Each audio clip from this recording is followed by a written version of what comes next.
Mi nombre es Nuria Tordera y voy a presentarles el trabajo que lleva por título Uso de TICs y metodologías activas para el estudio, evaluación y desarrollo del liderazgo organizacional.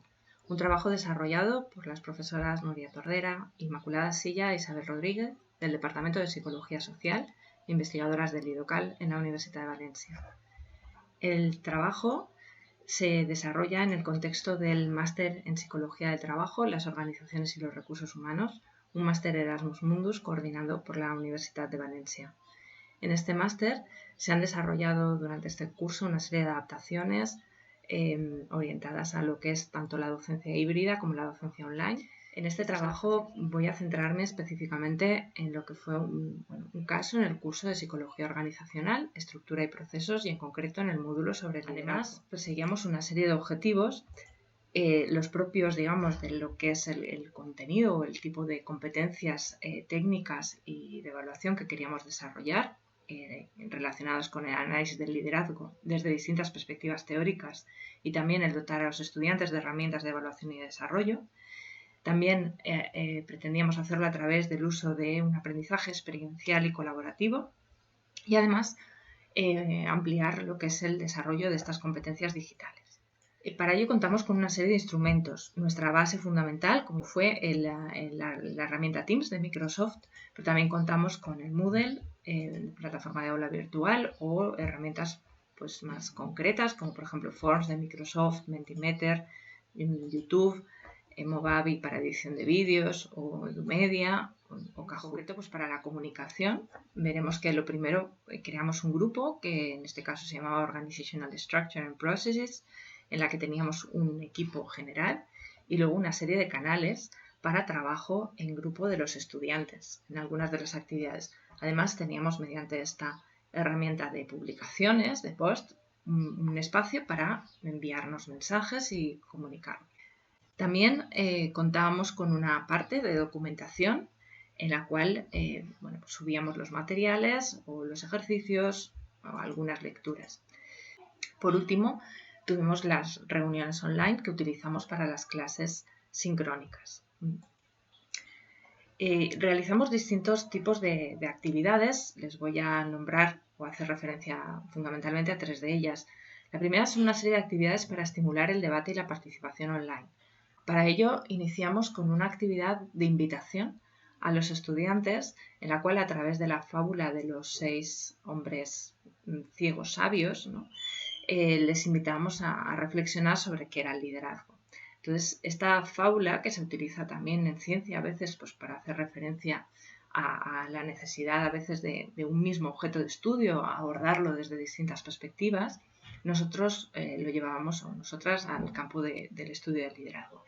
Concretamente les hablábamos de esta fábula en la cual pues, estos 6 sabios ciegos tienen que identificar que es una criatura, en este caso un elefante, y cada uno de ellos se aproxima al elefante pues, en alguna de sus partes, en la trompa, una oreja, la cola, una pata, y por lo tanto cada uno de ellos lo describe de manera diferente.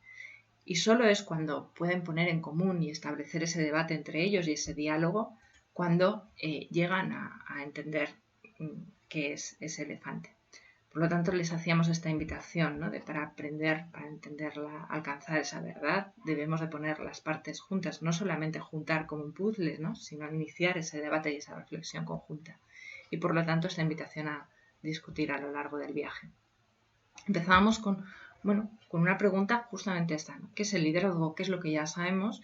Y empezamos con una reflexión a través de qué conceptos de los que podían ver en este Mentimeter, por ejemplo, ellos consideraban, ellos y ellas, que se acercaban mejor o definían mejor el liderazgo. Vemos, por ejemplo, carisma, ejercicio de poder, innovación y cambio. Una vez cada uno de los estudiantes habían elegido la que más consideraban que se adaptaba, iniciamos un diálogo en el cual habían de defender el porqué, una u otro concepto, ponerlo en relación con lo que decían los compañeros y también iniciamos reflexiones sobre cómo el contexto podía determinar la prevalencia de un aspecto u otro, cómo se relacionaba con las teorías de liderazgo que ya conocían. Otras actividades de ese tipo se iniciaban durante la clase y luego pasamos a otras actividades más de carácter experiencial. Concretamente, les voy a hablar de una actividad de role-playing. Una actividad de role-playing que llevamos a la situación online a través de un role-playing de liderazgo virtual. Se trataba de experimentar lo que era el contagio emocional del líder a su equipo de trabajo. Para ello formamos equipos de trabajo que representaban una situación ficticia. Cada uno de ellos estuvo en una sala distinta, una sala virtual distinta en Teams. Uno de los estudiantes en cada uno de los equipos tenía que desarrollar el rol del líder. Para ello, la profesora me asesoraba y daba una serie de instrucciones. Concretamente, la actividad consistía en asumir pues, un rol de un líder que o bien estaba alegre, contento, o bien estaba enojado, enfadado, y tenía que transmitirle a través de una reunión a su equipo pues, una situación de cambio organizacional. La situación de cambio era la misma en los dos casos. Lo que intentábamos ver era de qué modo esa emoción coloreaba la situación. Posteriormente, una vez finalizada la actividad, debían de responder una encuesta en Microsoft Forms y luego nos juntamos en la misma sala de debate para ver qué había ocurrido, cómo había ido. Las preguntas de reflexión que se utilizaron y que tuvieron que contestar los estudiantes hacían referencia a pues cómo el equipo interpretaba la situación, lo que había ocurrido, qué es lo que iba a ocurrir en ese cambio organizacional, ya que era una situación un poco ambigua, cómo se sentía el equipo, cómo pensaba el equipo que se sentía la persona que hacía esa función de líder y por qué. Y todo esto posteriormente lo reflexionábamos desde lo que eran las teorías o las distintas aproximaciones del liderazgo, para ver cómo nos ayudaban a entender lo que había ocurrido. Y también utilizamos las experiencias personales de los propios estudiantes en situaciones similares para tratar de entender esto. Y finalmente se hacían una serie de reflexiones respecto a cómo debería haber sido la conducta de estas personas o la manera también de ejercer esa función de liderazgo. Pero quizás lo más interesante es el ejercicio final que realizábamos en este módulo de liderazgo. En este ejercicio final, que consistió en una actividad grupal, el objetivo fundamental era tratar de decir a partir de distintas perspectivas, como decíamos en esa primera reflexión que hacíamos, ¿no?, de la fábula de los 6 sabios ciegos, cómo desde distintas aproximaciones se entiende qué es un buen liderazgo y de qué manera podían contribuir esas aproximaciones a darnos herramientas para entender el buen liderazgo, para evaluar el buen liderazgo y para desarrollar el buen liderazgo. Cada uno de los grupos seleccionó una aproximación. Estas que vemos aquí son las que seleccionaron: liderazgo auténtico, la teoría del intercambio líder-miembro, liderazgo de servicio y liderazgo emocional. ¿Qué es lo que tenían que hacer y cómo? En definitiva, era traer al grupo su interpretación de esto que estamos diciendo de que es un buen liderazgo y debían de hacerlo de una manera libre, autónoma y creativa, utilizando las herramientas que considerasen oportuno, bajo el asesoramiento del profesorado. Se daban algunos ejemplos como hacer un role-playing, realizar una entrevista, crear un vídeo o hacer una página web. Los instrumentos que podían utilizar, esencialmente canales de Teams para trabajo virtual, era la plataforma que, como decía, utilizábamos como base, y luego aquellas herramientas que o bien ya conocían o bien que junto con el profesorado pues empezaron a utilizar. La rúbrica para la evaluación incluía tanto aspectos teóricos y conceptuales como de evaluación y desarrollo de liderazgo y también de creatividad. Y por último, la entrega, digamos, de la actividad se desarrolló tanto de manera sincrónica en una sesión de conferencia como en un documento final que subían al aula virtual.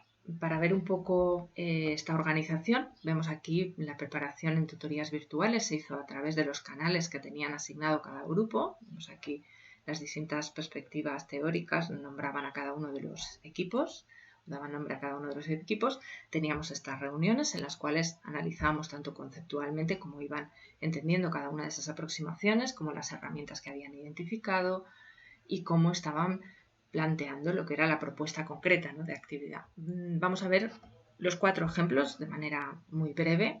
El caso, por ejemplo, del liderazgo auténtico. Los estudiantes hicieron un análisis de caso. Posteriormente hicieron también una presentación breve de los principales conceptos y plantearon en la clase una autoevaluación de los propios alumnos, que podemos ver también aquí. Otro grupo que trabajó con la teoría del intercambio líder-miembro, pues lo que hizo fue un planteamiento de un show de televisión que incluía una entrevista, una situación también de role-playing y por último como un concurso con un quiz. El tercer grupo nos planteaba un viaje también al buen liderazgo a través del liderazgo de servicio o servant leadership. Hicieron también una presentación con pequeños estudios de caso y luego un pequeño quiz. Finalmente, el grupo que trabajaba con liderazgo emocional editó un vídeo en el cual utilizaban tanto recursos que habían encontrado online como un role-playing con entrevistas ficticias entre ellos mismos en los que suponían que eran expertos o líderes que estaban desarrollando su actividad. Aquí vemos el ejemplo del vídeo que subieron a YouTube y luego pues la situación de entrevista, que era una situación online, y luego pues un pequeño, un Kahoot que hicieron con los conceptos sobre el liderazgo emocional e inteligencia emocional. Finalmente, una vez terminadas cada una de las intervenciones, teníamos una sesión de feedback en la que los propios estudiantes se retroalimentaban, se preguntaban también dudas, añadían ideas y se generaba un debate. Para evaluar la actividad teníamos fundamentalmente tres instrumentos. Ya he comentado un poco el contexto, ¿no?, de la asignatura, del módulo. Los instrumentos, primero fueron los criterios de evaluación y el propio ejercicio final, pero también hicimos una autoevaluación en la adquisición de competencias y luego un análisis de la satisfacción con la actividad. Para ver un poco algunos de estos resultados, vemos que se hizo una encuesta en Forms en la que analizamos una serie de elementos siguiendo la taxonomía de Bloom, en la que intentábamos ver en qué medida pensaban que estaban en desacuerdo o en acuerdo con cada uno de estos elementos. Respecto a la satisfacción, en general los resultados fueron muy positivos, sobre todo con la actividad en conjunto, o la libertad para escoger su propio método de trabajo, el reconocimiento que recibían por lo que habían hecho, etc. Hubo algunos aspectos que salían peor evaluados porque la actividad en un principio se planteó también para poder hacer un intercambio con alumnos de grado que hubiera permitido conocer a gente nueva o tener una interacción con estos estudiantes de grado. Finalmente no se hizo por la situación de COVID y la complejidad de todos los cambios que implicó en 2 semanas pasar de esa docencia que teníamos híbrida a online completamente, y por eso entendemos que salen estas cuestiones peor evaluadas. Como ya conclusiones, yo creo que de un poco del análisis de este ejercicio final, valoramos el profesorado que se obtuvo un buen desarrollo de estas competencias, tanto de análisis y comprensión de las distintas perspectivas, como también de lo que es el uso de herramientas para evaluación y desarrollo del liderazgo, y además estimuló la creatividad de estos estudiantes a la hora de ver cómo presentar, cómo desarrollar, cómo tratar también de comunicar lo que era esos conocimientos que habían aprendido. Se generaron muchas situaciones de gamificación y que crearon un buen clima de clase. Y finalmente, contribuyó al desarrollo de estas competencias digitales. Muchas gracias por su atención. Ahí tienen nuestros datos de contacto y las referencias de lo que ha sido esta presentación.